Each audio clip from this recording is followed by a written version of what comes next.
আজকে তো বাবার জন্মদিন বলে কথা, তো মা কি বানিয়েছে দেখি। ভাত তো হয়েছে, ভাজা, শাক ভাজা, পোস্তর বড়া। ওহো, এটা তো বাবার জীবন। আরে একটা ছেলে দুটো, বাবা এতেই ভাত খাওয়া শেষ। সব বাবার ফেভারিট জিনিসপত্র মা করেছে। এটা হচ্ছে কচু আলু মাছের ঝোল, যেটা বাবার খুবই ভালো লাগে। আর মা আজকেই সেই সুযোগ পেয়েছে, কারণ আমি আজ থাকছি না বাড়িতে, আর বাবারও জন্মদিন, মানে বিশাল ব্যাপার হয়ে গেছে, সব কাকতালীয়ভাবে বিশাল ব্যাপার। কচু কম আলু বেশি, আলু কম কচু বেশি। শুধু কচু বেশি, একটা পিস আলু দিয়েছি আমার মতো। মা খাবে না।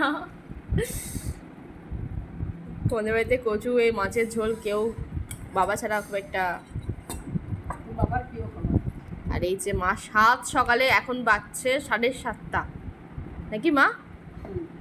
পুরো 7:30 বাজছে, 7:35 এরকম। তো এরকম সময় মা এখন এই যে পায়েস বানিয়ে রেখেছে, সকালবেলা ঘুম থেকে উঠে এইসব এত কিছু ব্যবস্থা করেছে। এটা তো বাবার হয়েছে, পায়েস ভাত যা কিছু আছে। চাটনি দাওনি তো মা? টক দেবো। টক দেবে, টক দেবে তো পায়েসটা বরঞ্চ বিকালেই দেবে।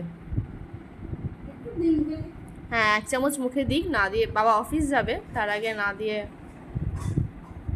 খাওয়াটা বেকার হবে।